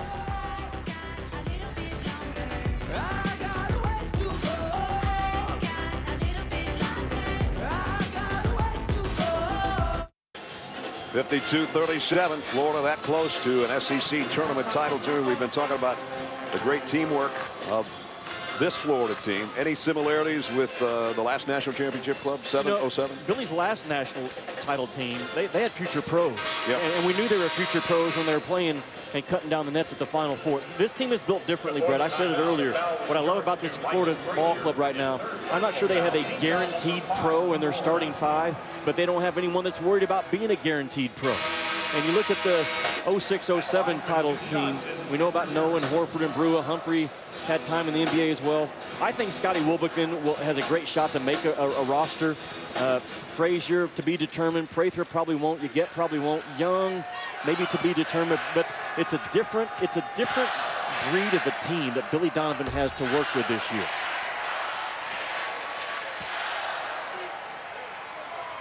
I think the key you said there, none of them are worried about what's next. They're just worried about what's at hand right now. Harrison got both free throws. He's hit 6 in this game. 8 points for him. Well, John Calipari going to gamble right now. Try to get some momentum going with a 2-3 zone. They will lift the wings high. If Florida's patient, they can get some shots along that baseline, corner or short corner. Just don't let number 20 get an opening. Well, they're not even going to get it. They're going to rip it inside to Patrick Young. We'll make sure. That wasn't corner or short corner. That was really, really short corner. That was power, and he's got 12 in the game now. Randall against Young, draws a foul. The patience by Florida, Brad, knowing exactly what they want to do against that big Kentucky zone. That's a long zone. And Syracuse's zone is not any longer or bigger, but they lift Willie Cauley-Stein by getting Dorian Finney-Smith, the playmaker, in the middle of the zone. Willie Cauley-Stein bites up, and you play against the zone from behind, and Patrick Young finished it off. Randall's first point of the second half and only his 3rd point of the game. A guy that averaged a double-double of 15.3 and 10.6 boards has struggled against this Florida defense, as a lot of people have this year.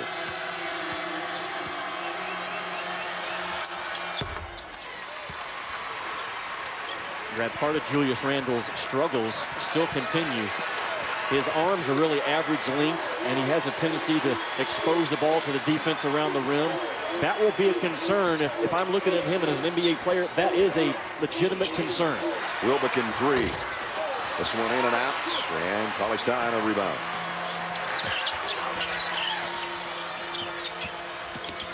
Harrison the pull up, got it. Aaron Harrison.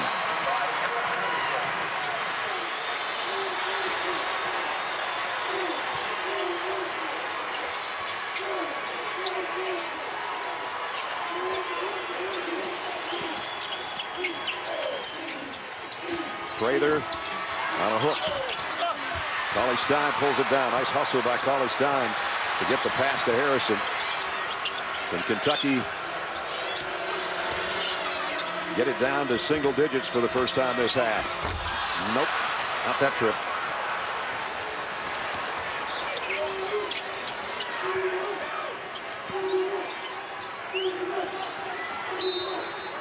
And a timeout taken by Billy Donovan. 9:35 remaining in the ball game. Florida maintains an 11-point lead.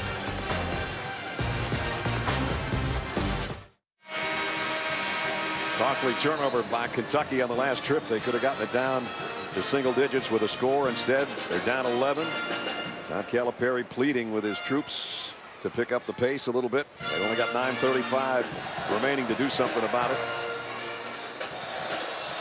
Patrick Young took a Willie Cauley-Stein elbow right in the eye, battling for that last rebound, and he takes a seat on the Florida bench. I think it's very interesting to break the huddle. Scotty Wilbekin brought all four of his guys to him and sent another message to probably emphasize what Billy Donovan had said. When Kentucky broke their huddle, Andrew Harrison did the same thing. We didn't see that from him. Again, quiet guys kill you, and Andrew Harrison is no longer a quiet guy.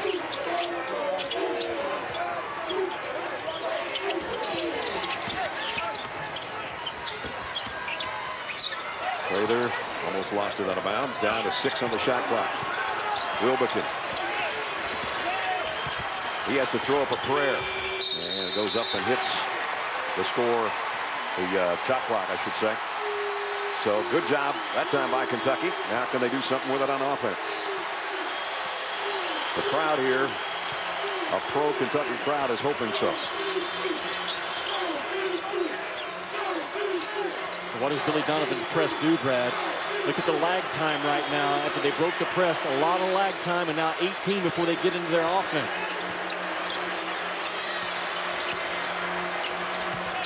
Young pick and roll to Cauley-Stein. Good shot. Great feat by Willie Cauley-Stein because he was in a crowd. It's the first time it's been a single-digit advantage since the first half. 8:30 to go on a walk by Finney Smith. Now you're going to hear it from the Cat Nation in here.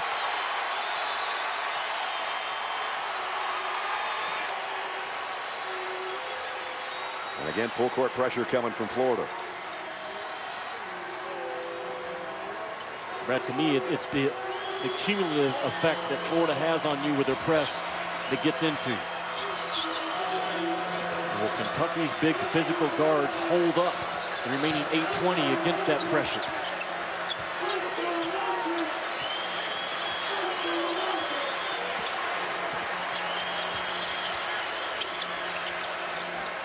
Johnson down low.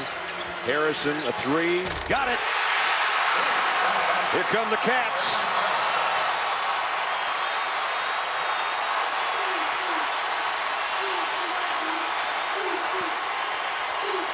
Much like the second regular season game, they cut a 16-point advantage down to 6.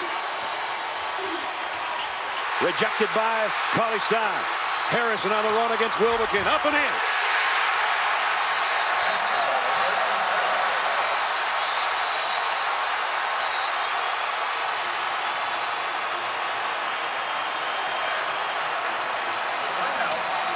All of a sudden, the youth movement from Kentucky cuts the veteran Florida lead to 4. I asked you to early in the second half, Brad, would Kentucky go away in this game? I think that was John Calipari's biggest fear, is how they would finish this game. Now, they're right back in it. This thing is far from over. But you have to love, if you're a Kentucky fan, the way that they have responded against the nation's best team. Because they could have gone the other direction and folded and melted on this floor. But they have not. It's Kentucky's defense. Again, I'm talking about their layup defense and their defense to protect the rim. Starting to be a factor with their physical size. And the Harrison twins, a completely different combo than they were a month ago. This is what an 11-0 run over 3 minutes will do for the emotion on the Kentucky side. This is great for Kentucky, a great test for Kentucky. You know what else? It's a great test for Florida. They will be the overall #1 seed.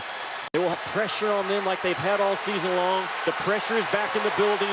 Now, how will the Florida Gators respond with a veteran team on the floor? And most of the Wildcat players just slapped the floor on the defensive end, looking for another stop. We have not seen Florida panic all season long. I don't expect it to happen now. 10 on the shot clock. Wilbekin against Young with a 15-footer. Rebound will be Florida's. You get tipped that to Prater.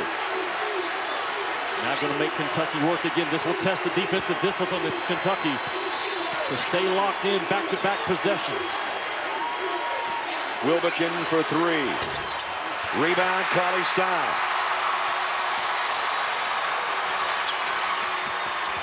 Young. Fouled by Wilbekin.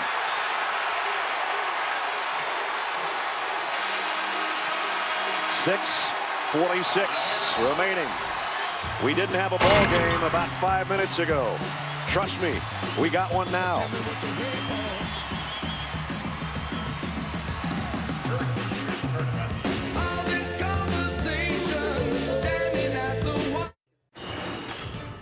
This is a March Mayhem update brought to you by Allstate. Big Ten championship game, Michigan State, which lost twice to the Wolverines during the regular season with a 12-point lead. Adrian Payne finishing with the dunk. Just under 8 minutes left to go in that game. All right, Reese here, 54-50. As we take a look at the latest dish, this is where Joe Lunardi has 3 SEC teams in a tournament, brought to you by Dish. You buying all that, aren't you, Jimmy? Obviously the number one, we are. Yes, I think Tennessee might even be at 10. They got help today again by Virginia winning the ACC. Read a lot of things starting to turn right now in the Georgia Dome in Kentucky's favor. You look up, Kentucky only has 2 team fouls, and they're already in the bonus. So how many points can Kentucky get from the free throw stripe before Florida even gets a chance to get in the 1-on-1?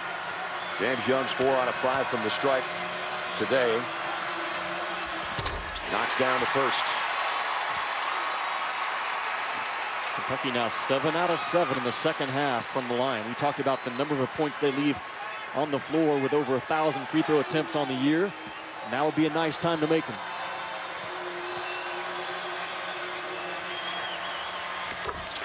Got them both. Jimmy, this is as close as the game has ever been because Florida hit an opening three-pointer and never looked back. And now it's down to 2. Willie Cauley-Stein, Brad, you better drag him away from that rim because he has 5 blocks in this game, and if Florida can't drag him away, he's going to continue to impact it. Finney-Smith, rebound Kentucky.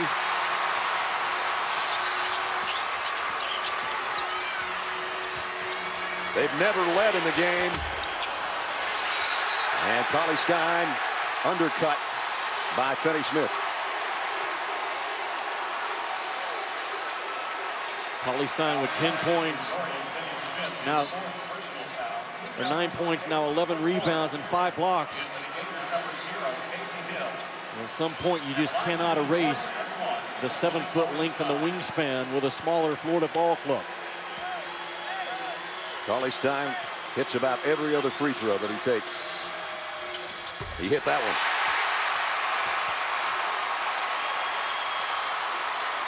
A guy that's had a tremendous defensive game, as Jimmy just mentioned. He's gone over the 100-block plateau in this game with 5. And now he's got an opportunity to tie the game for the first time.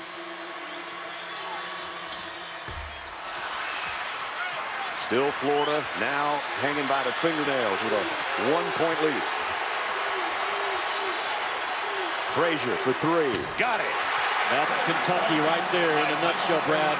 Too young to play through every possession with an urgency.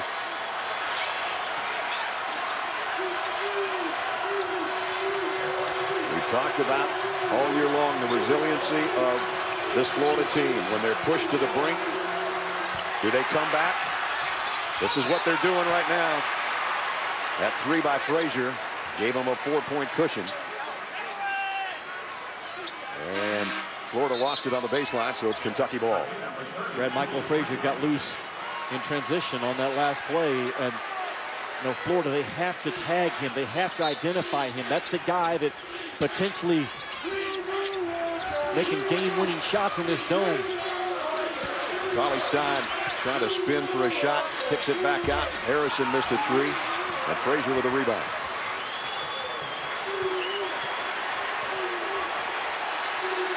approaching the 5-minute mark. 3-point shooting has been the difference for Florida in the game.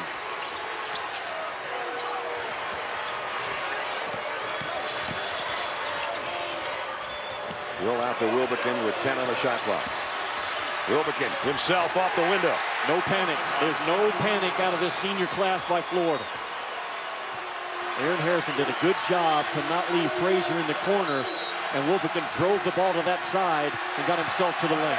John Calipari takes a timeout with 4:56 remaining. 6-point lead. They cut it down to 1, and then Florida had an answer with Frazier and Wilbekin on back-to-back possessions. Scotty Wilbekin drives the ball to the same side of the floor that Frazier's on, knowing that you can't come off the corner help. And Willie Cauley-Stein gets stuck on Patrick Young because he respects the drop-off ability of Wilbekin. And Willie Cauley-Stein, though, has Kentucky right back in this game. Now, he's done a great job defensively. Took that one away from Prather. And then a rejection that led to a basket. And against Prather again, that led to Harrison's layup. That got him within 4. They got as close as 1 on Cauley-Stein's free throw, but right now it's a 6-point cushion again.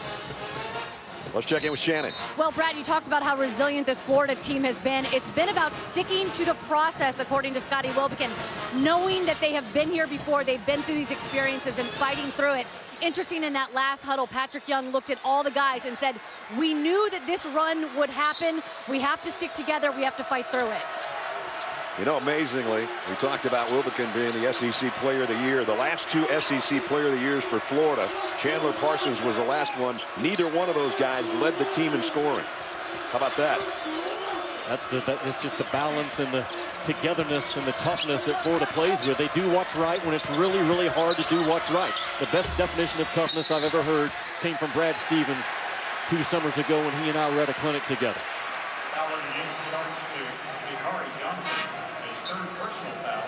Akari Johnson picks up his 3rd. Randall back in. The Wildcats have one more push. They had a great push, got their crowd into it, cut it to 54 to 53. They're stuck on 53 right now, and Florida's had an answer so far. And running the baseline, we got a foul on Andrew Harrison, trying to stay with Wilbekin. Yeah, Brad, Billy Donovan's going to make the Harrison twins work right now defensively. Casey Hill's at the point. He has Frazier on one wing and Wilbekin on the other. And he's crossing those guys up, saying, I got to get into the legs maybe a little bit more on those Harrison twins and make them defend. They've played more minutes than anybody on either team.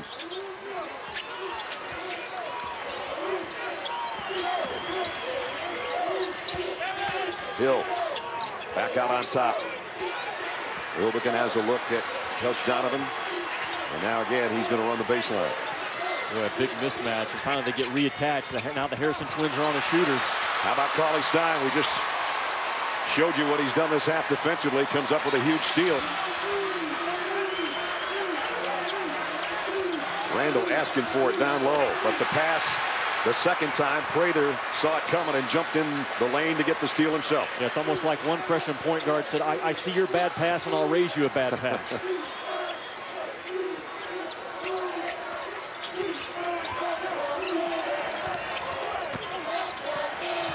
Three and a half to go. Prather. Kentucky will let that shot go all day. Absolutely.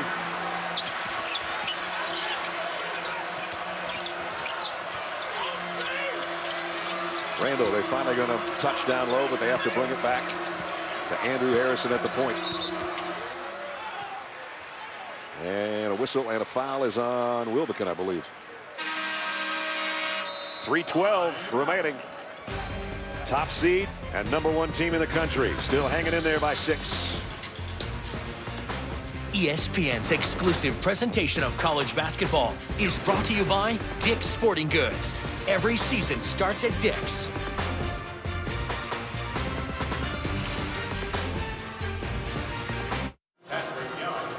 Well, you've been waiting for Selection Sunday. It's at hand. 5:30 when we're done. SportsCenter provides wall-to-wall coverage of the brackets. At 7, our experts break it all down.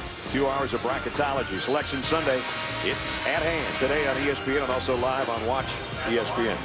That last foul was given to Patrick Young. I had said before that I thought it was on Wilbekin, and I looked at Tony Green and I thought he had 5 fingers up. He had 4 up, and that's 4 on Patrick Young. It must have happened way away from the play because we took a look at the replay during the break, and I didn't see any foul. So. I did not either. I thought it was Casey Hill reaching in. At any rate, it sends Andrew Harrison to the free throw line, where he's perfect today, 6 for 6.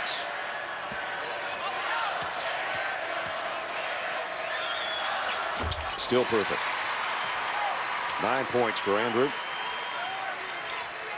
Got Kentucky finally starting to play like John Calipari's been asking his guys to play all year.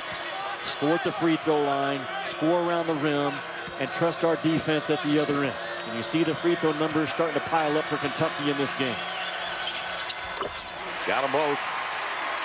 That cuts the lead back to 4 with just over 3 to go. Now, Brad, I will say this. You can be tired if you're a player on the floor right now. You cannot play tired, especially the point guard spot. Wilbekin and Harrison, they cannot have one tired possession physically or mentally. The bigger the game, the bigger the moment, the more impactful your point guard play will be.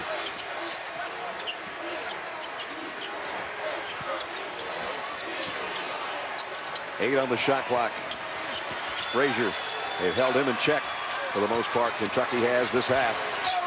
Prather, kind of a wild shot over Cauley-Stein.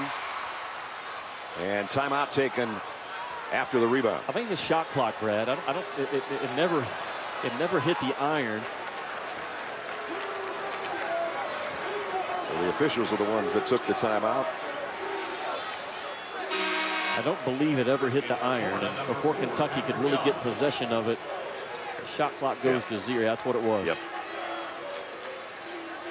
So took away maybe a transition for Kentucky, but they still get the basketball. Patrick Young has 4 fouls. Test him defensively for 1 possession at least. Drag him up into a ball screen, make him cover it.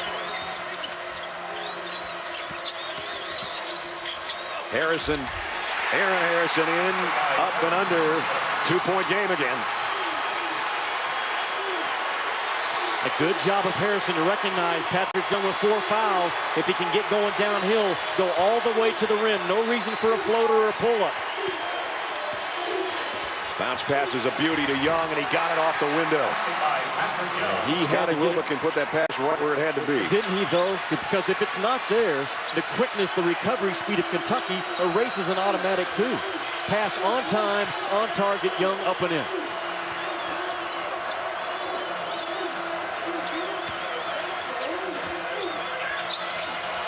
Cauley-Stein, here comes, well, he took 1 bounce and then didn't press Patrick Young. Instead, he got it out to James Young.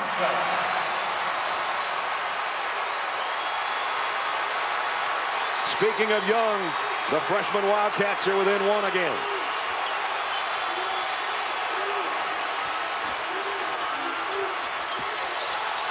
Prather had it ripped away, loose ball, Randall's got it. Tie up, gives it to Kentucky.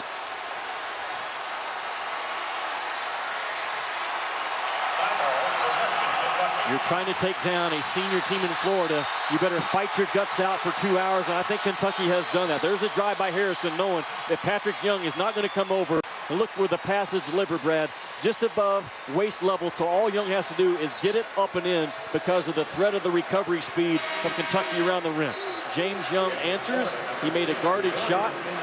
And ball game in the SEC Championship on Selection Sunday.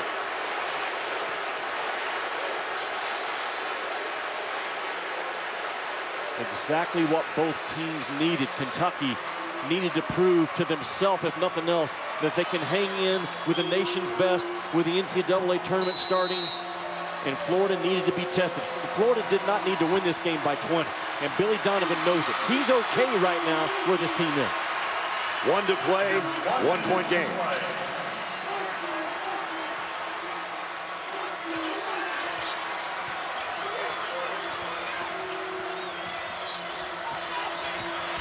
Young.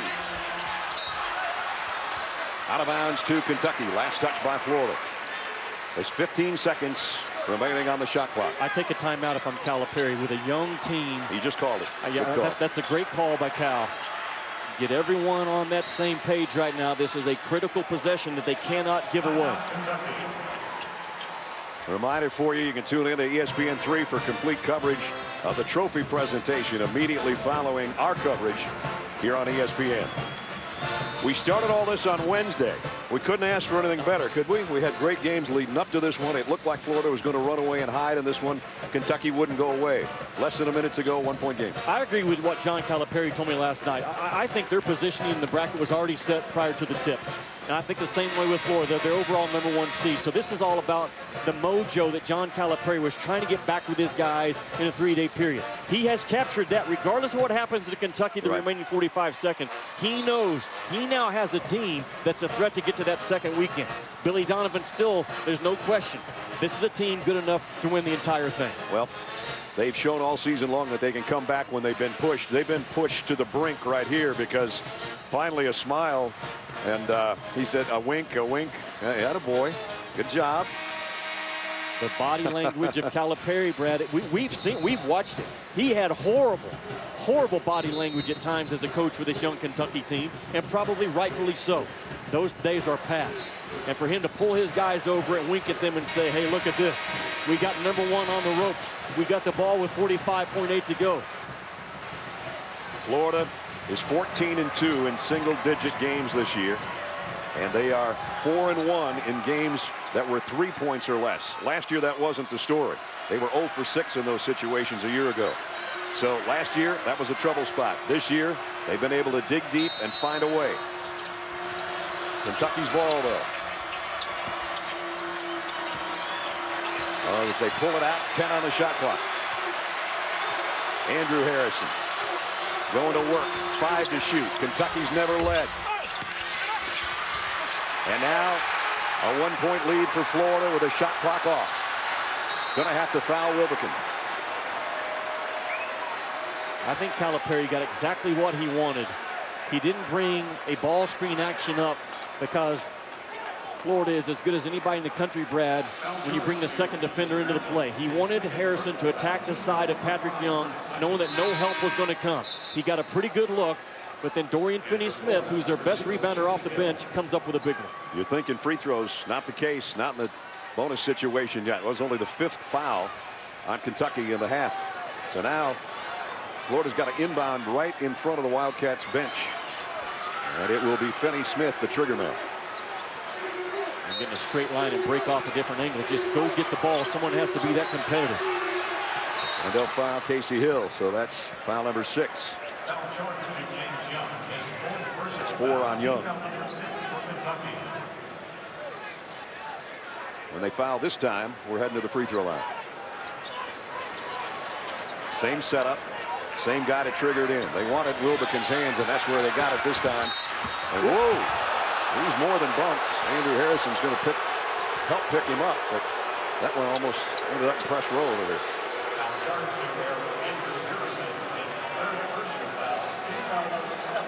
Just a basketball play. Hard foul, but just a basketball play. Doug Show's one of our officials, taking a charge pretty well right there.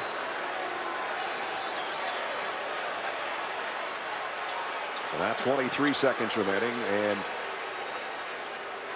they're going to have a look at the foul on the monitor over there. Tony Green with a headset on. Doug Shows, who just took that shot over there in front of the table. I didn't see anything other than a hard common foul. Reaching in for the ball with his right hand. I know he gets the body hard. And guys get tangled up and go down, but I think part of the issue was Scotty knew he was going to get fouled, but he's trying to keep from running the ref over. Whoops. I think we're just going to send Scotty Wilbekin to the free throw line, and that's it. just a hard common foul. They're holding up and talking about it, so it's not as clear cut in their minds maybe as what you and I see, but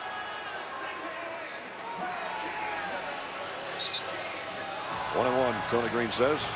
That's what it should be. Doug just basically told us that, Jimmy and I. We have pretty good sign language with him. Well, there's a guy that's the SEC Player of the Year. I don't know how many huge free throws he's hit this year, but there's been a bunch of them. He's got a one-on-one right now. I trust his toughness more than his stroke at this point. I know he's a 74% free throw shooter, but he's the toughest guy in this league, if not one of the top 5 toughest guys in college ball. I trust him right now at that strike. He missed 2 in the first half as he put that out of his mind. No, maybe not. Rebound, Finney-Smith, and a foul. And that's on Julius Randle. Julius Randle saying, I got pushed from behind. But this is big boy basketball at a big boy moment. And Julius Randle had inside position. And you have to step in and knock the legs out of the guy above you. And Randle didn't let it happen. Watch Julius Randle on the bottom. He doesn't step in and completely just wear out Dorian Finney-Smith. And again, the best rebounder for Florida comes down with a loose ball. Finney-Smith's first trip to the free throw line. And he misses as well. Kentucky's got the rebound. They've got a chance to win it. Cal has 2 timeouts. I'd use another one. That's exactly, you know, there's be a lot of people say, let him play, but this is a young team. And it continues to be a teaching moment every possession that he has left with this young Kentucky team the remainder of this season. 14 seconds remaining. There's the foul situation. Each team with a timeout left. Possession arrow is Florida's. Kentucky's going to have the basketball. We'll see who they bring out for the 5. I'm pretty sure it's going to be the same guys they had out there before that timeout was called. And Patrick Young still with 4 fouls. So what did Kentucky do last time? They went at Patrick Young knowing that he's going to be a little bit hesitant, probably rotating over with authority. As John Calipari runs similar action, I'm not big now on ball screen action because Florida, that's who they are. They define ball screen in the college game, and their ball screen defense is terrific. Does he trust Andrew Harrison maybe to just go one-on-one with a 1-4 flat and get in the lane and try to make a play? 61-60. Last year, Florida let a 12-point lead in the championship game slide through their fingers. Will they let a 16-point lead in this half slide through their fingers? And can Kentucky somehow come from behind and win the trophy? Final seconds. Now this is what it is, one-on-one, best on best. Andrew Harrison to Young. Young slipped, lost the ball, and Florida survives. Kentucky doesn't get a shot off, and the Gators are the Southeastern Conference tournament champions.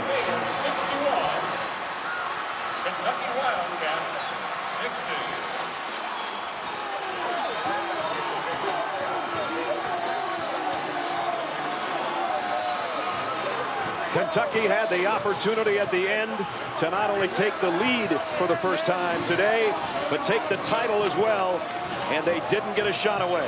Yeah, the game plan was good. The execution was not. Drive the ball at the right side towards James Young so, Brad, he can catch it going to his right shoulder as a left-handed kid. But look at Scotty Wolfgang. The stance, the base, the balance. James Young goes down, and so does Kentucky's hopes of taking down the #1 team. For the first time since 2007, the Gators under Billy Donovan are the SEC tournament champions. The winning coach is with Shannon Spate. Coach, congratulations. You knew every team that you played in this tournament was going to give you their best shot, and Kentucky did that. What do you think about the way your guys closed out this game? Well, I'm really proud of our guys because I thought what really happened in the second half that killed us, we fouled way too much. And that's what they do. They drive the ball on offensive rebound. The game got slowed down. They drove, they got fouled, they got to the free throw line. We gave up second chance points, and then we struggled a little bit to score. Once they cut it to 2, we made a couple plays, got it to 6, but our fouling hurt us, and obviously we were fortunate to escape some missed free throw shooting. I know you guys are going to celebrate this one, but you have another tournament coming up. What do you need to take from this for that one? Well, I think the biggest thing right now is I really have talked to our guys about enjoying each step. You know, this is a great, great accomplishment for these guys. And then the next step now is just try to get recuperated. You know, we're excited to be playing in the NCAA tournament, and We know we have a lot to get prepared for, but right now I want them to enjoy this. Enjoy it yourself, Coach. Thank you. Congratulations, Billy. Thanks, Shannon. Big win for Florida. 26 straight. They're 32-2. And they're going to be the #1 seed. They've got more work to do, as Shannon said. Trophy presentation on ESPN3. Don't forget, for Jimmy Dykes, Shannon Spake, Brad Nessler from the Georgia Dome. Good afternoon, and congratulations to the Florida Gators.